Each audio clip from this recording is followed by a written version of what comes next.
说的是南投的消息，南投草屯的农会发布厂商伫拆将近20楼悬这个饲料厂仓库的工程的时呢，3拆4拆，煞去卡着厝边隔壁。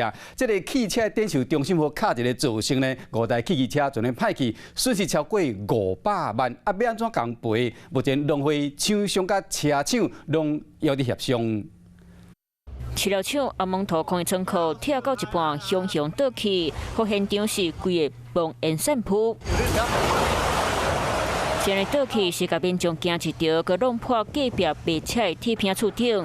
规排停伫咧服务厂的车是损断甲真严重，其中扫到风台尾有3台新车，另外佮有2台客户放伫咧遮保养的车，佮加上厂房损害，损失是超过500万。这条工程是由南投草屯镇农会发包予厂商，不过农会解说当初要施工，厂商早就已经来遮看过，研究变怎拆。这个工程拆除部分的话，我们那时候厂商有来现场看过了，大概有来现场2、3次之后，我们是依照他的专业的一个判断之后下去做施工的。不过，伫咧拆白色阿蒙头仓库时，伊挂去喊着车厂，检署派人来到现场检查，发现工作人员并无照起工一步一步伫咧拆，再去喊着厂房。经过劳动检查之后，发现有治安法违反法规的部分，会依规定裁罚3到30万。